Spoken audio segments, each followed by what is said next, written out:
So welcome to part 6 of this lesson on economics, and this is going to be about development.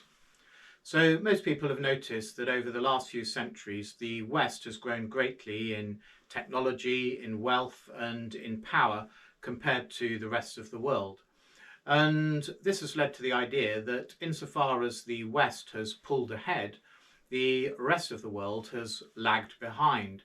It hasn't developed so much as the West. It is underdeveloped and it needs to undergo development. And this is a big international project. The United Nations has a set of development goals, and the World Bank has a subsidiary, the International Bank for Reconstruction and Development. And this leads to the question of how unique is the West's development and what were the factors that allowed the West to develop. And one of the theories that is popular in less developed countries is that of Marxism, with its suggestion that it was class struggle that led to the development from feudalism to capitalism. And another theory that doesn't have the same political baggage is Rostow's stages of growth model. Okay, so according to this, we start with the traditional society, with the traditional economy. So this is where people just work for their own subsistence, and there is no economic activity above the level of simple barter.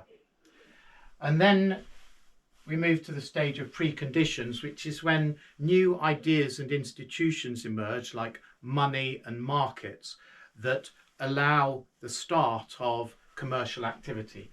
And this leads to the takeoff. And once we're past the takeoff, there is a rapid economic growth, the drive to maturity. But that eventually reaches saturation and maturity in the era of mass consumption. So by this time, people no longer just work for their own subsistence, but their lives depend upon the economic activities of many other people. And criticism of ideas like this is that the less developed countries don't need to follow in the footsteps that the West took, which is what is the assumption behind this, insofar as it's based upon Western history. Because the West had to develop copper-based telephone networks before the invention of the mobile phone. But less developed countries don't need to go through that process. They can just jump straight to mobile phones, which now exist. And in the same way, they don't necessarily need to go through these stages. So over the course of this lecture, we'll move on to some more sophisticated ways of looking at the issue of development. Okay, so let's start by taking a look at the economic development of the world as a whole. There is data out there on this. I've used here the data of Angus Maddison, who's the leading person who collected this kind of data going way back on economic production, gross domestic product for countries all around the world as far back as he could to the year 0 or AD 1. And there are people who have taken it further back still to 1 million BC. But this is based on Madison's data for the world economic output, and that goes back to AD 1. But if you go back to 1 million BC, it's basically just extending this line backwards.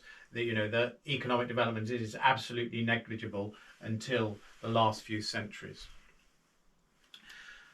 Now, Madison's data is maintained on the website of his old university, and they continue to add to it. He's no more now. So world economic output from AD 1 to the year 2000, and as we can see, it's very flat until very recently it shoots up. So it is a hockey stick, and in fact it's even more than a hyperbola. We will come on to some models to explain the shape of this later on, but that's when we get more onto the theoretical history, not just in this economics lesson. Now, so that doesn't tell us very much, except that it's been massive in recent times. If this shows the growth rate on the same scale, so it's just the change from year to year. And again, there was a fairly low growth rate for a long time, which is why this stayed flat, pretty close to zero. And then here it started to have a reasonable positive value, and in fact it's fluctuated up and down through many economic cycles. But so within that there are times when it was moving up faster and slower, but on that scale we can't really notice it. But if you plot the growth rate, you can see these fluctuations. And to show those a little more clearly, we can stretch out the scale by making it logarithmic. So here, that's 2000, and then that's 10 years ago, 1990. That's 100 years ago, 1900. That's 1,000 years ago, the year 1000, and then just here back to 1. So on this scale, this is just stretching that out so we can see these fluctuations a bit better. And again, it doesn't really start to take off until after the year 1000, and then rises through the Renaissance and the Industrial Revolution to the 1900, and then it's pretty high during the 20th century, and then it starts to come down a bit to today. But that, that's just 10 years, so that could just be a temporary fluctuation, and it could go back up again. But yes, so the peak comes out as sort of the mid 20th century. What we can see from all of these then is that there was a kind of breakout for the world around 200 years ago. That's where the real turning point is on this chart. And on here it's the same. That's when the growth rate starts to be noticeable. And here we can see that it's somewhere around here, about 200 years ago, that it really takes on a positive growth rate. So about 200 years ago, things started to take off for the world as a whole. Okay, so we have this chart of gross world product, as we can call it, over time, and it certainly looks as though something remarkable happened about 200 or 300 years ago. Something changed. It turned a corner in a massive way. And so the question is, well, what was it? What caused this? And insofar as it was the West that was largely behind this, people look at Western history to see, well, what changed? And the sorts of things that people identify are capitalism and the idea of free enterprise and the idea of the profit motive, all of which are believed to be not present in more traditional societies where people just make a living for themselves and they're not setting up businesses to sell products to other people and so on. So all these things seem to be what emerged in the West a couple of hundred years ago and have caused this turnaround. And Arnold Toynbee suggested that since this is a kind of a new factor in history that has led to this takeoff, maybe this means that Western civilization won't decline like all the others. It has got this new factor that has explained its tremendous growth, and with this new factor it will survive forever. Well, from his perspective in the mid-20th century that looked possible, but I'm not sure people would argue the same today. And the question arises, well, people say this capitalism, free enterprise, profit motive is something new that emerged around this time and led to that. But how new are these things really? Are these things really absent in other or more in other societies today or older societies? Or is it just that the West did things that all humans have done around the world and back through history, but just in a more grandiose way? And there are two basic perspectives on this. The formalist view. The formalist view is that, in fact, ideas like the profit motive are pan-human, a universal form of human behaviour, and that, yes, indeed, economic ideas are universal.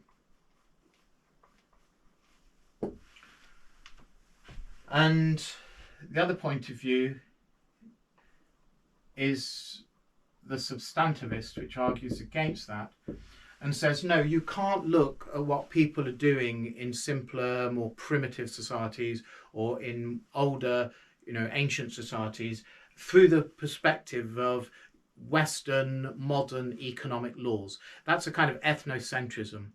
The economic practices of these other societies or these more ancient societies were distinct cultural practices that they had that have to be understood in their own right. And so they are not profit driven, they are driven by distinctive cultural ideas. So, when people in Highland New Guinea breed pigs, it's driven by cultural ideas about magic and religion and obligations to kin and things like this, not by, let's fatten up these pigs and take them to market to make some profit and put it in the bank. They're not driven by those same economic ideas here.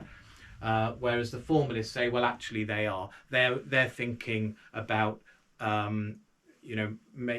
own self-interest and increasing their standard of living just the same as people in the West, but they don't necessarily do it as on a large scale or as effectively. Some people who've weighed in on this, Max Weber,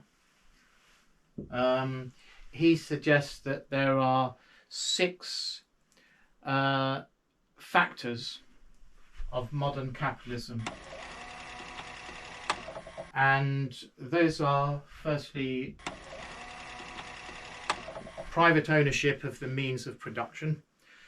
So in more traditional societies, the village field was held in common by everybody, and the pasture, everybody could put their animals on it. It wasn't privately owned, it belonged to the whole village. Whereas in Western capitalist societies, now a field is owned by a particular person and they control what goes on in it. So that is one factor, according to Weber. No irrational constraints on market exchange. So what he's saying here is that in traditional societies, people would think it's wrong for you to sort of trade in goods. They should be the property of everyone, or maybe it would be against religious ideas, things like that. So these things limit people's ability to sell their goods and make profits in traditional non-Western societies, non-capitalist societies. Western societies underwent mechanization and have an attitude of scientifically improving their machines. So they think about it logically and rationally and from a scientific and technical perspective. Whereas in simple societies, there are just practices that have gone on. This is the way we make a cart. And nobody's thinking about, well, how can we improve the cart? It's just our cultural practices. We make a cart in this particular way, and we will do that evermore. And also, there's very little drive towards using machines anyway. People are happy to use their own labour and, to some extent, animal labour, but they're not thinking about making things easier for themselves by inventing some machine to do it. So there's no sense of this scientific approach to your technology. In Western capitalist societies, there are formal laws that are established and understood by everyone and remain permanent, whereas in traditional societies you have arbitrary forms of law. The big chief decides what goes on, and it's just the big chief's opinion and will, and he can change things according to his own capricious desires.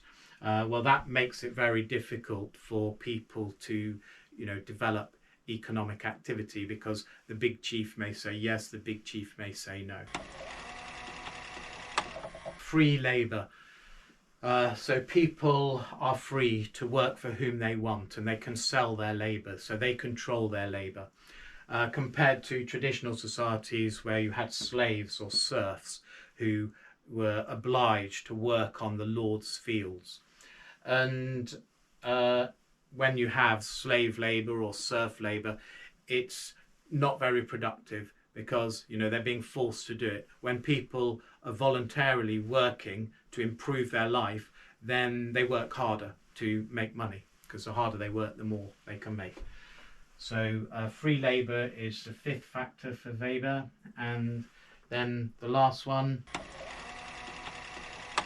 is commercialization of economic life. So in traditional societies, there's the idea that you owe the chief so much, you owe your kin so much, and you owe other villagers so much. You have obligations to your society.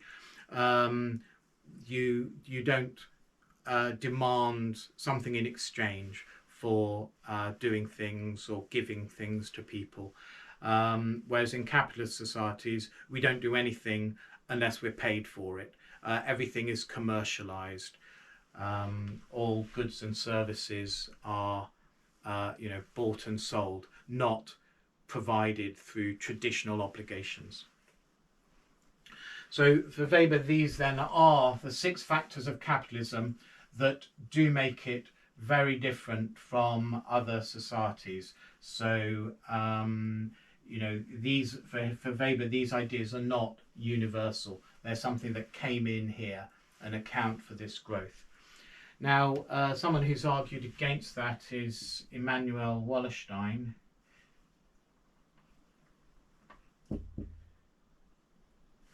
who is responsible for what's known as world systems theory. And he says, well, no, these things don't really apply. For example, with free labour, he says, look at the slave plantations in the American South. They were working in world markets for profit. So you don't need free labour to be capitalist. The slave plantations were part of a capitalist system. And he criticises other aspects of this. But nevertheless, he still believes that there was something unique in the West. Basically, the idea of the profit motive. Production for the market. So again, in traditional societies, he would say people just made enough to live on. What was new came in the round about 1500, the time of the Renaissance, Wallerstein says, was the idea of the profit motive, and you produce things purely in order to sell them.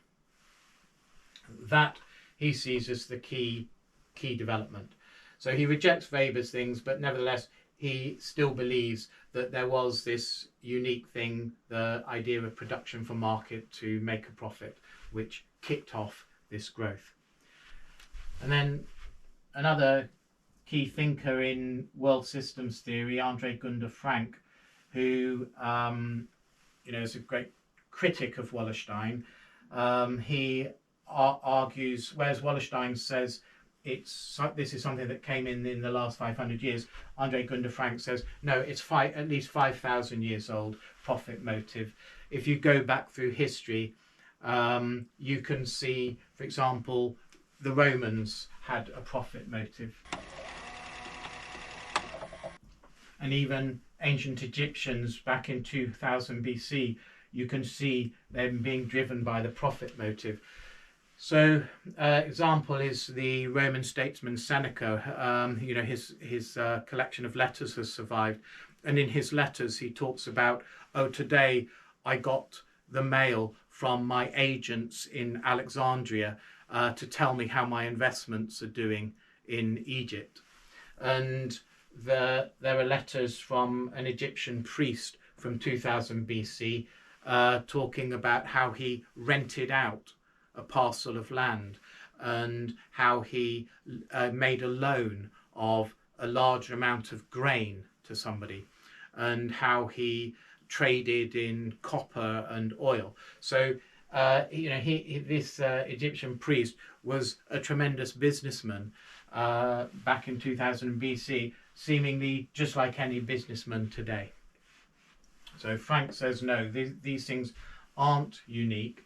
And so for Frank, the takeoff, if you like, of the West is just a transient thing.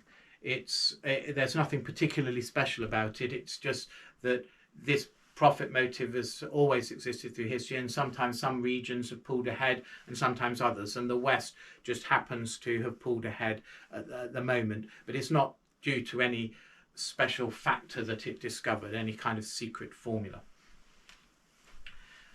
And lastly, I'll put it up here, Stephen Sanderson,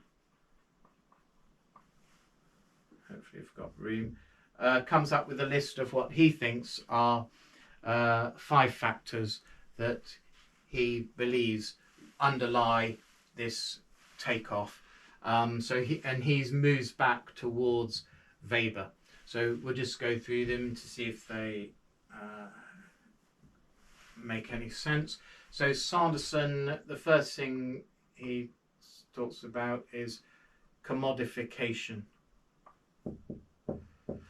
We can see that, for example, with human labour particularly, that in traditional societies, Sanderson would argue, human labour isn't seen as something that you can put a value on. It's just through your cultural practices, people do certain activities, but you don't put a monetary value to it. Whereas in capitalist societies, an hour's worth of work of a particular kind is worth so much. And then it doesn't just apply to labour, but all sorts of things like milk. In a traditional society, milk is just milk. It doesn't, and it's used in a certain way within your village, but you can't put a monetary value to it. You can't say so much milk is worth so many tomatoes. That kind of thinking wouldn't exist. That's what Sanderson argues. The milk is your grandmother's milk, and as their grandchild, you're entitled to some. Those are your ideas about milk, not how much milk costs. It's not seen as a commodity. His second point is mechanization, so following Weber there. Contractualization, so he's talking about how economic relationships become subject to formal contracts, so everybody knows where they are, they know what their obligations and what their rights are. So it's really a reflection of Weber's idea of non-arbitrary law. The economic relationship is stable. You're not subject to the big chief saying, well, I don't like that or something. You know where you are with it. What he calls proletarianization. So that is changing peasants into workers, proletarian workers. So, or it's the transition from slave to free labour. So people no longer have the duty to work on their lord's farm. They are now the working class who work for money. And his last point is what he calls polarization, which is a difference between the core capitalist countries and the periphery of non-capitalist countries that supply the raw materials for the capitalist countries. This distinction allows certain region, the core, to pull ahead massively economically, as it's drawing on the resources of the whole world, but concentrating them into a small region where capitalist production is taking place. And so this can lead to a massive takeoff compared to the rest of the world. So I think what we learn from this is that there are some factors that do seem to be reasonably convincing as important to allow successful economic development, but it's by no means clear that those factors are particularly new. It's more a question of they somehow reached a kind of critical mass at a particular place, at a particular point in history, the West in the last 200 years. And we still have some work to do to understand in what way they achieved this critical mass to produce this takeoff. So let's move on to that. Okay, so this brings us on to the subject of the rise of the West. And that this is an important issue is suggested by the way that there are many books dealing with the question, what accounts for the rise of the West? And as we've just been seeing, there are a number of factors that seem to underlie the emergence of economic development. But the question is, why did those factors come together in the West? And a classic answer to that is from Max Weber again, who draws attention to the emergence of Protestant religion, Protestantism, and specifically Calvinist doctrines. So he would say it's a contrast to Roman Catholicism, where it's saying that you don't get into heaven by, as in Roman Catholicism, praying to the saints and going to mass and having masses said, and a kind of fatalistic approach to life. Instead, in Protestantism, you get into heaven by being a good and responsible person in the here and now, and you show your suitability for heaven by becoming a success in the real world. And so this led to the attitudes of hard work that underlay those capitalist behaviours that produced economic development. That is Weber's argument, but it's not particularly followed today, because people have pointed out that many key or some key capitalist institutions like banking actually emerged in Catholic countries, and some Calvinist countries like parts of rural Switzerland remained stagnant as other parts of Europe were developing. And also Weber's interpretation of Calvinist doctrines is somewhat tendentious anyway. He reads into it capitalist attitudes, but it's not necessarily what the doctrine is really saying.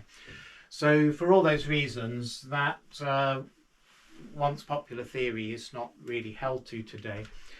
Jack Goldstone has suggested there are two sort of classical schools of thought on this that have survived. The traditional view, which is that there's around 1500 the West did take off, so there was a definite event, and it's explained by factors like political fragmentation of Europe. So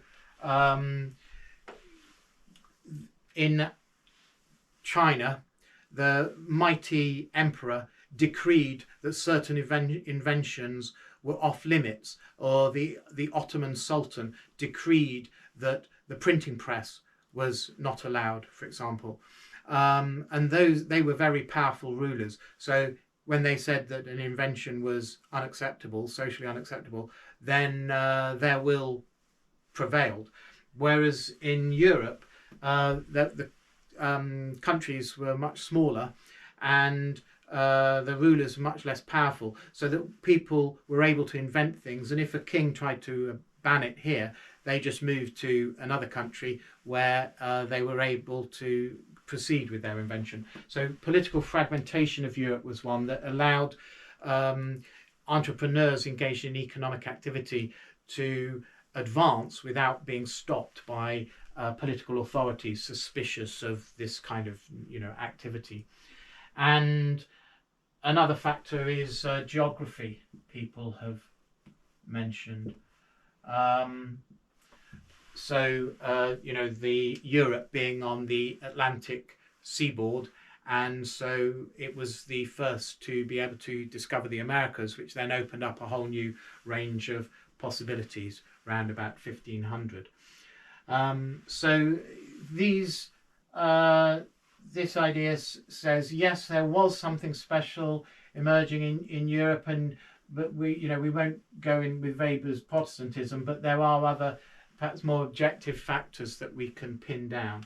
But he says against that is what he calls the California school,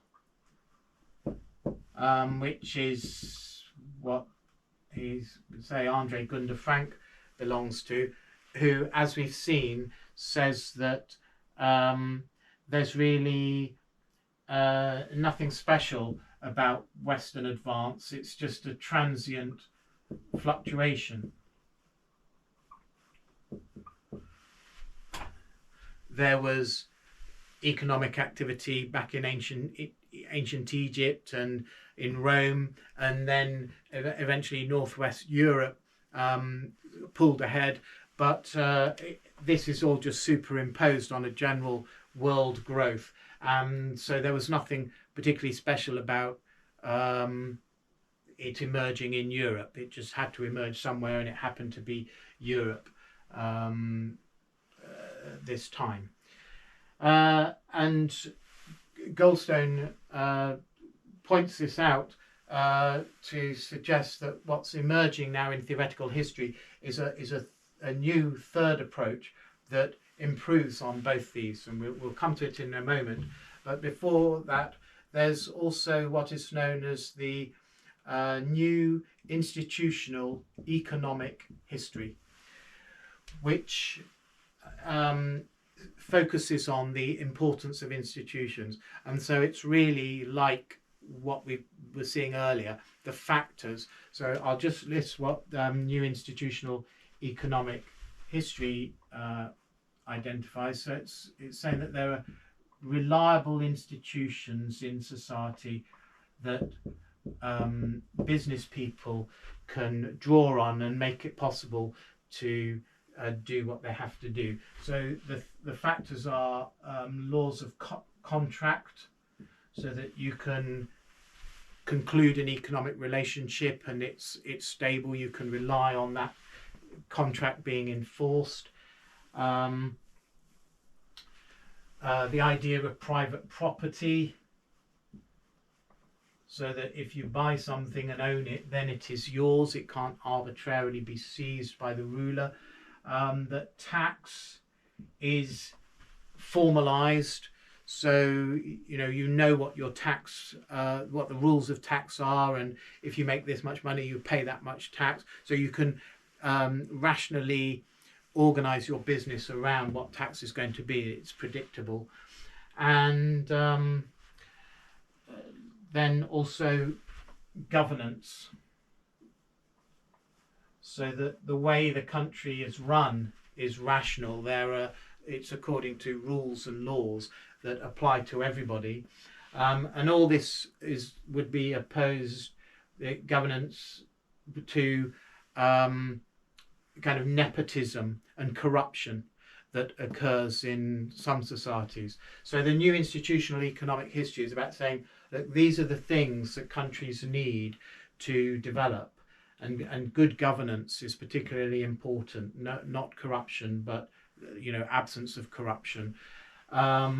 And so if less developed countries want to develop, then this is what they need to focus on. They need to get rid of the nepotism and corruption, and also, make sure that their taxes rational and objective and fair and predictable, and these things are enforced as well, that contracts are are sacred, and private property is sacred as well. So, but we're here just getting back to these factors. The question is, why did these emerge in the West? And so people would criticize this, saying, well, actually, it's not the case that these things emerged in the West anyway. It's not the case anyway that these things emerged in the West and then suddenly you had the Industrial Revolution.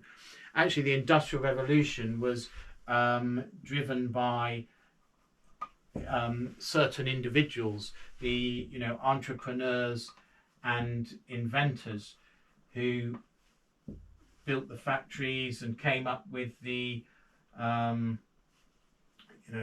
technologies like steam power and cloth making machinery. These drove the economic takeoff of the West, not these abstract institutions. In fact, it was real people doing real things that made it happen, and then these kinds of institutions were formalized as a response to the growth of the economy and the increasing recognition of the importance of economic activity. So moving on then to Grinin and Korotayev, two of our leading theoretical historians. They say a key factor is literacy. Because if you look,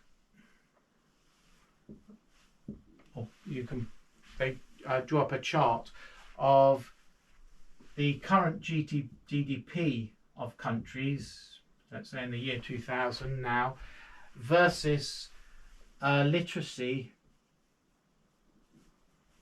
rates in the year 1800, 200 years ago. And they say you get a straight line, you plot the different countries, literacy against GDP, there is a clear relationship. The higher the literacy in 1800, the higher the GDP today. So literacy is a key predictor of economic growth, and they suggest that if Weber's Protestantism had any effect at all, it was probably through literacy, because Protestantism encouraged people to read the Bible for themselves, and they could only read the Bible for themselves if they were literate. So Protestantism helped to drive forward the growth of literacy. So, if it did have an effect, it was through this literacy. But they say literacy is just a stand-in generally for human capital. It means that people are educated. They know how to, not just to read, but how to add up, and how to think, critically think, and they have skills, and they can be taught skills. So literacy is the thing that we can measure, but it's really human capital is the underlying thing. More generally, life skills and education. So that's one thing. And then another factor that they identify is demographics, and how demographics have been affected by revolutions in public health that have led to the decline in death rates. So let's just have a look at that. It's what's known as the demographic transition, which we will actually come on to again later. But this shows against time here. This is the death rate.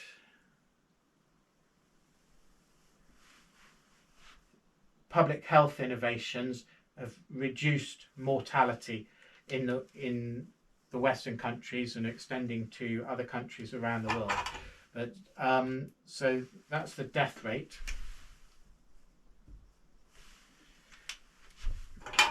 And then what happened was that the birth rate, after the death rate declined, the birth rate continued pretty high for a while, but eventually people realized they didn't need to have so many children in order to get some to survive. So the birth rate declined as well.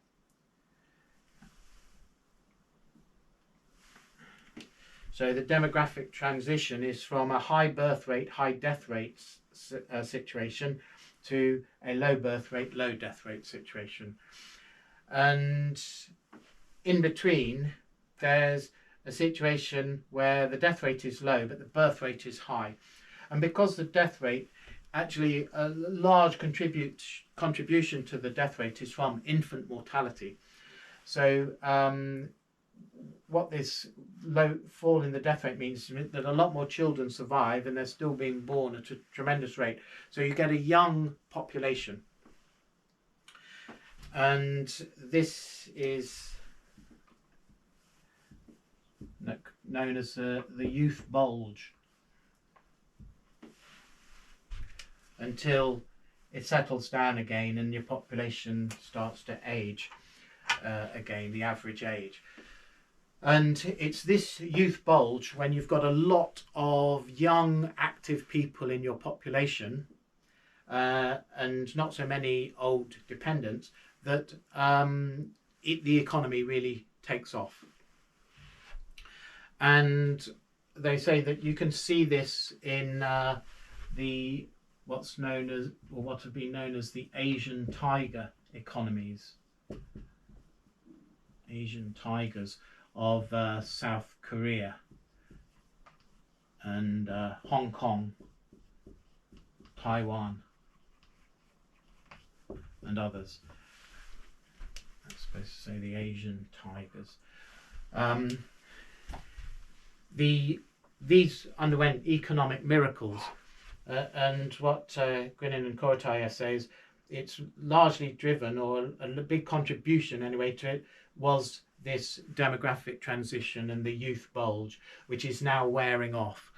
And they are able to calculate the contribution of the demographic factor to the GDP growth rates, the economic growth rates of these countries, and then show how, as that factor now is disappearing, their growth rates will decline.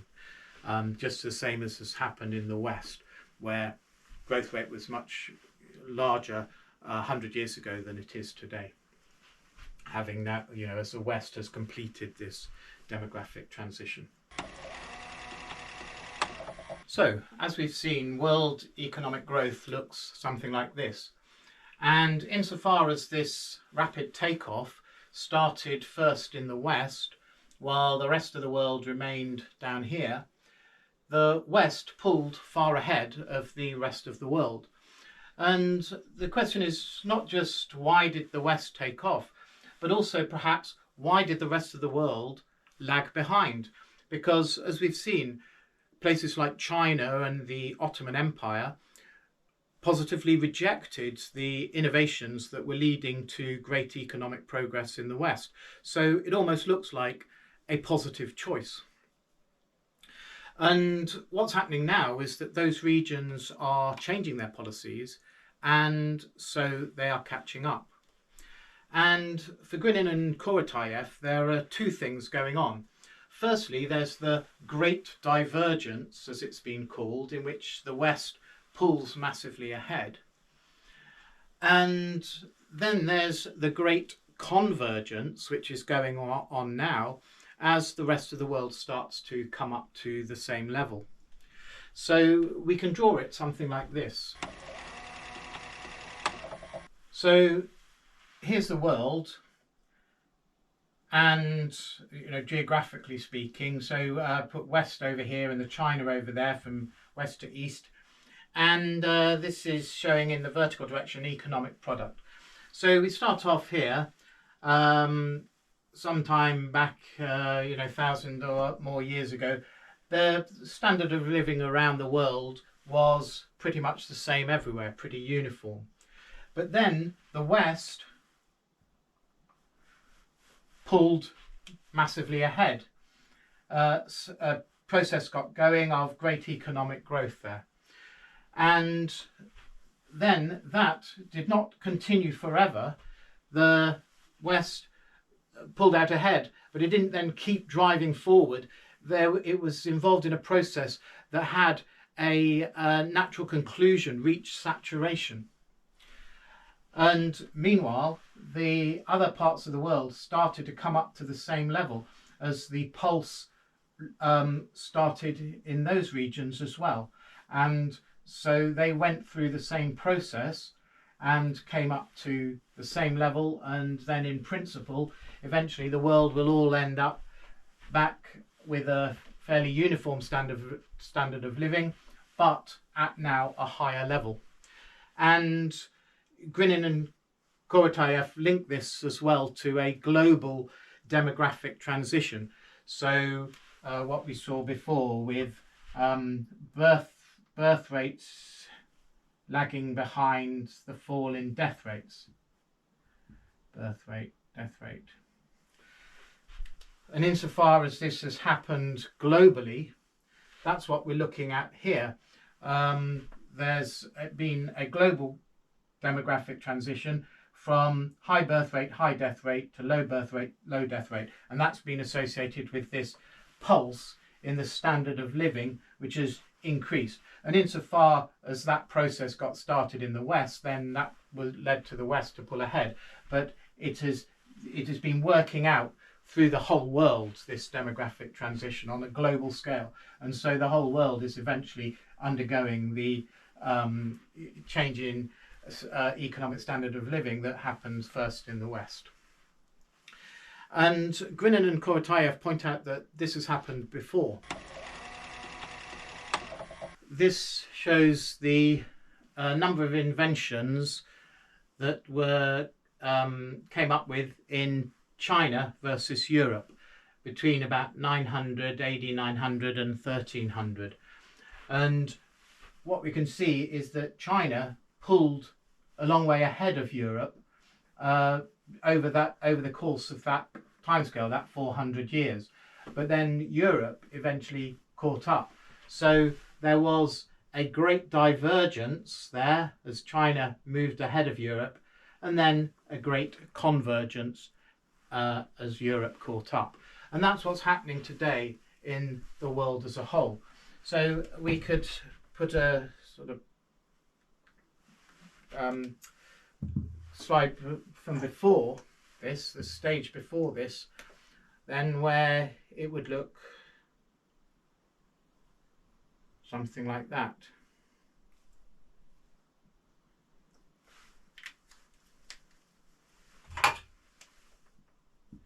China had this initial surge forward, which eventually reached Europe, as we've seen there, so it spread through the rest of the world. So what we're dealing with is not a one-off thing that people suggest with, you know, talking about, oh, it was the discovery of capitalist institutions or something, as like a turning point in history, but it's rather a cyclical or pulse-like process where a surge forward occurs in a particular region and then comes to an end there, but spreads out, the pulse spreads out to the rest of the world. And we are in the later stages of that process that started in Europe and the West a couple of hundred years ago. So we've seen that for Grinin and Korotayev, the rise of the West, or the Great Divergence, is linked with a Great Convergence as the rest of the world catches up. And these two things, the divergence and the convergence, are just two beats of the same process, a kind of pulse-like process in which a particular region rises, most recently the West, and then it gifts its innovations and technologies to the rest of the world, which then come up to the same or similar level. And as we said, this has happened before, not just in the rise of the West. It's just one example of this pulse-like process. And Palak Patel, who we've come across earlier in this lesson with his ideas about lead economies and how the lead economy has changed over time, identifies a similar pulse-like process in the detailed development of the West itself. So if we look at the world scale, we see the West pulling ahead of the rest of the world, and then the rest of the world starting to catch up. And Patel sees the same happening within the West. So at the level of individual countries, we see individual countries pull ahead of the others and be a great source of innovation, but then those innovations spread and other countries start to pull up to the same level or even overtake them. And this chart illustrates that process. So we have the prosperity of a country. So this is for a particular country. It's showing its prosperity over time. And we can also divide countries or the world into a core, which is all the rich and powerful countries, and the periphery, which is all the poor countries, and in between the semi-periphery, SP here, which is in the middle, so middle income countries that are aspiring to the core. And so in Patel's model, over time, countries, as they go through this increase in prosperity that's got a logistic shape to it, they go from being in the periphery through the semi-periphery into the core as they join the rich and powerful countries. So the process looks like this. They start off here. So at this point they're in the periphery and they're poor and backward. And they export just raw materials, commodities.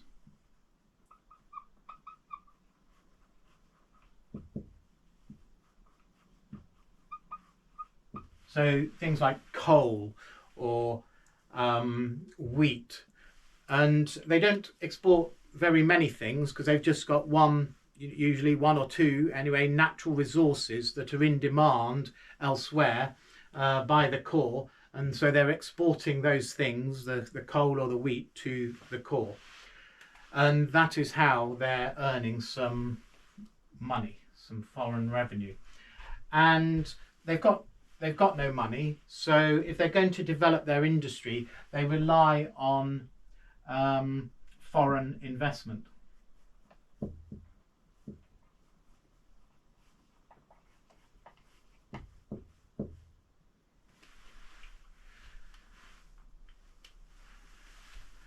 And they receive foreign investment because rich countries are exploiting the comparative advantage that they have. So in the poor countries, the rich countries are being advanced. They say there's no point in us doing unskilled labour because that can be done just as easily in poor countries. They might not be quite as good as us. They may only be of 80% capacity in terms of their productivity of unskilled labour, but that 80% of what we can do in unskilled labour contrasts with, say, only 5% of what we can do in skilled labour. So they have a comparative advantage, if you recall that concept we covered in the first part of this lesson. They have a comparative advantage in unskilled labour. So it makes sense for them to do what they're relatively good at, unskilled labour, while we focus on more skilled tasks. So they receive foreign investment for those reasons. And so that foreign investment allows them to start to build factories. And so they start to move up to here. And they can now start to export or make and export some non-commodity products, non-commodity exports. Increase. So they're now exporting manufactured goods, and that also means that their exports diversification, because they're not now just exporting their one raw material, but they're exporting a range of manufactured goods. I'll put their export diversification. And as they continue to improve and develop their industry, they eventually move up here to kind of a saturation, and they've caught up with all the innovations and technologies that are in the world at this time. And so this is when they go into a relative decline. So it's a relative decline because they're not actually declining necessarily, but they're being caught up, so they're losing their advantage compared to the rest of the world. So before they were way out there as a rich and powerful country, but now they're not so much. They're just same as pretty much everyone else. So, or at least many others that are catching them up. So, and at this point, then they go in for foreign investment. So at this point, their financial sector becomes dominant in the economy. Instead of manufacturing, the financial sector becomes dominant because it is engaging in this foreign investment as they're building their factories now overseas, which we saw in the part of this lesson on globalization, is what globalization technically means, at least in Patel's view. It means they no longer have the factories in their own country, they have factories all around the world. That's globalization of their economic activity. And Patel points out how a part of this process is that giving away of technological advantage by the leading countries. So he gives the example of how the Netherlands helped Britain out with windmills and drainage. It showed Britain how to drain marshlands, the fenlands of eastern England, turning them from relatively unproductive wetlands into productive farmland.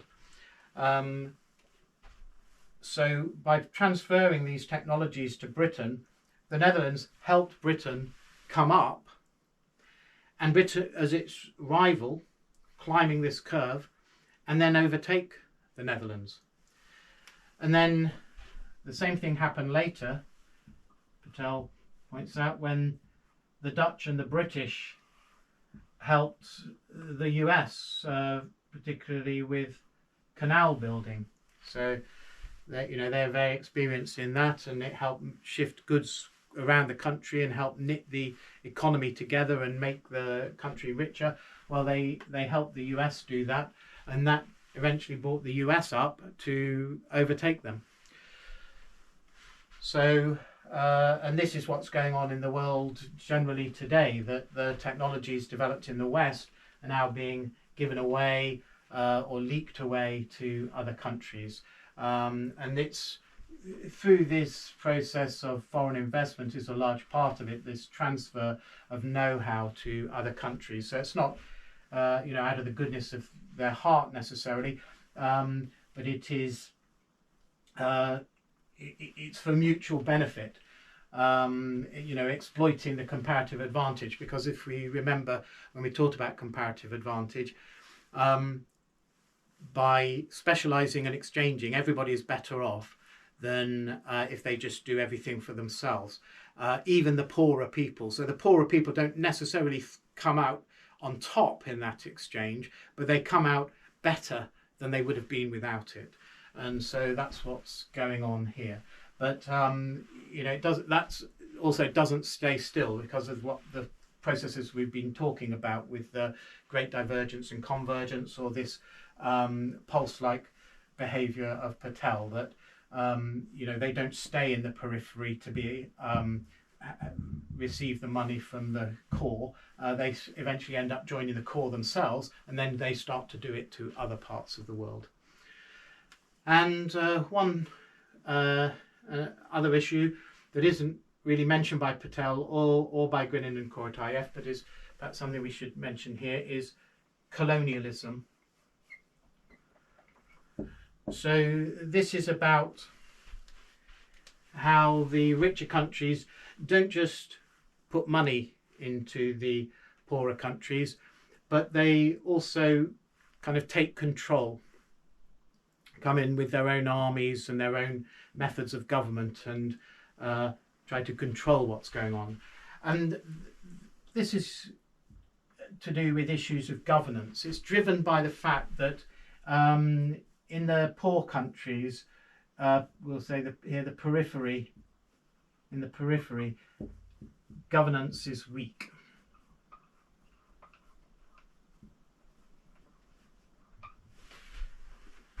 So laws aren't enforced. There are bandits and not much of a police force.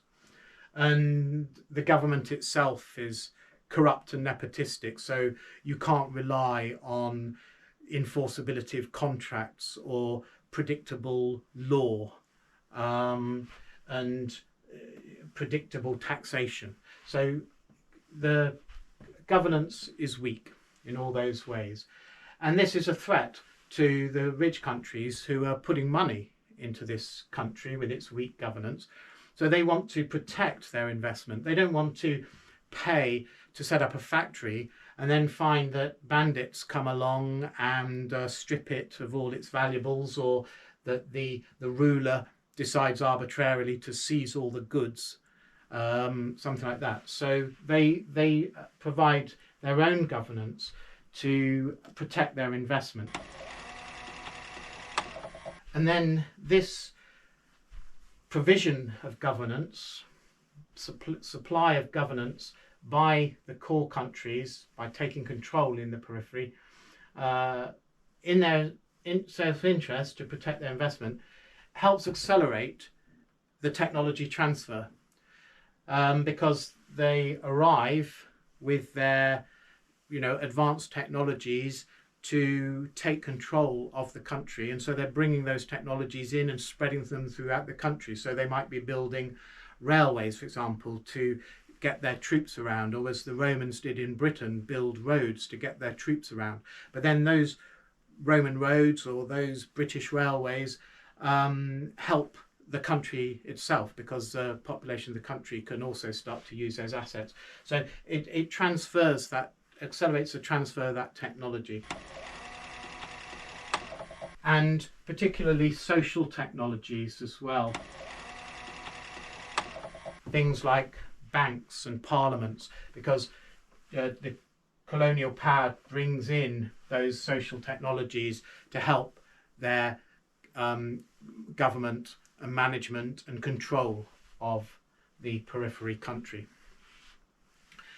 And as we keep saying, then this doesn't last forever, because that the transfer through this allows the periphery country to start to climb this curve, and so the core country goes into relative decline, and so it's no longer able to control the periphery power, which in any case is its governance is improving and strengthening all the time, so there's less need anyway for it. So colonialism, is self-limiting in the end.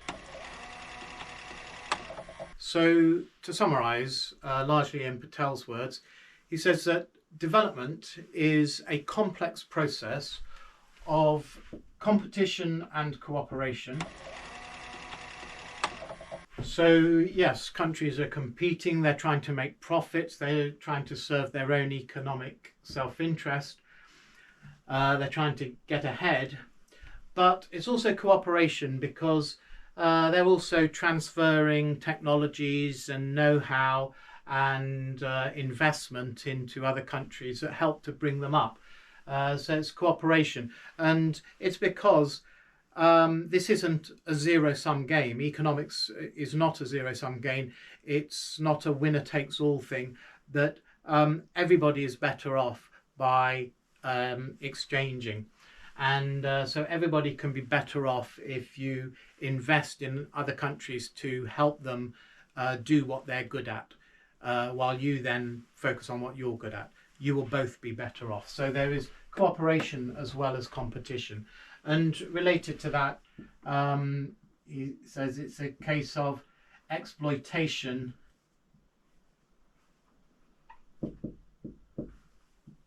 and stimulus. So when rich countries build their factories in poor countries, you could see it as them exploiting the cheap labour in those countries, but it also then stimulates those countries to improve their standards of living so that the labour becomes less cheap in the end, and they start to rise in income up towards the rich country status. And lastly, the advantages are eroded through technology diffusion. So yes, if you take a snapshot of the world, you can see, oh, there's rich countries and there's poor countries, oh dear. But this is just a snapshot, and the situation is dynamic, and those advantages that some countries have are always being eroded by those that are coming up. But when those reach the top, the same thing will happen. Then they will be starting to bring up yet other countries. So advantages are always being eroded through technology diffusion. So this is some of the key factors within the process of development. Okay, and Grinin and Korotayev have attempted to quantify and measure this process of convergence or of catch-up. So they define something which they call the convergence force, or the catch-up coefficient C, which is given by this expression, where SC is the economic surplus in the core countries and SP is the economic surplus in periphery countries. And by economic surplus we mean the amount of economic output above what is necessary purely for survival. So there's a subsistence level that everybody needs just to live, and then the surplus is what's above that for luxury type purchases.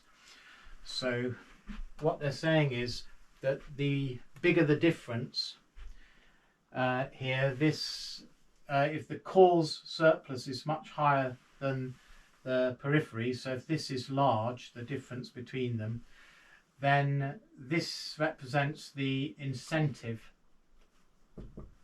for catch-up.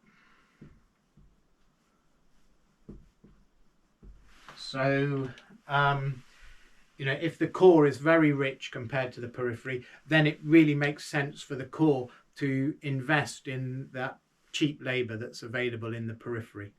And the bigger the difference, the more that incentive is. And then it's divided by the sum, SC plus SP, just to normalise it.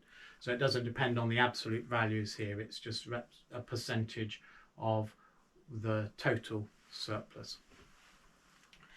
And then this LP stands for literacy. So that represents human capital, which we saw earlier is important to development. You need a skilled, educated population. So the convergence rates, this convergence coefficient, the pressure towards convergence, is a function of the incentive to catch up and the human capital in the periphery that allows it to catch up. And then this is part of a broader model with some dynamic equations predicting how the surpluses evolve and how literacy evolves. And they suggest, or they find, comparing this with the data, that this accurately predicts the changing economic differentials between the core and periphery that we can see historically. So this accurately predicts the divergence-convergence process. You can see in the historical economic statistics this divergence and convergence, and it matches what comes out of the model. And so that's a pretty important achievement, to be able to make development part of this broader process of divergence and convergence, and to represent it mathematically and to show that it quantitatively matches what we observe. And the only thing they say is that the literacy variable has to be lagged by 25 to 30 years. So to get it to match the actual data, in here the literacy, you don't put the contemporary literacy, but you put the literacy that was 25 to 30 years ago. And they say that's because, it would seem, you've got a newly educated literate population due to improved education, and it's when those newly educated youngsters get into senior positions a generation later that it really starts to make a difference to the catch-up of the society. So that 25 to 30 years represents one generation for the newly literate youth to become senior managers and politicians within the society. And they also, one part of their model is about how the rich but aging populations of the periphery have big pension funds that they need to invest, and they invest those pension funds in the up and coming countries. Now, the economist Kenneth Boulding pointed out how this works within an individual country. He said that there's a tendency for money to end up with old widows.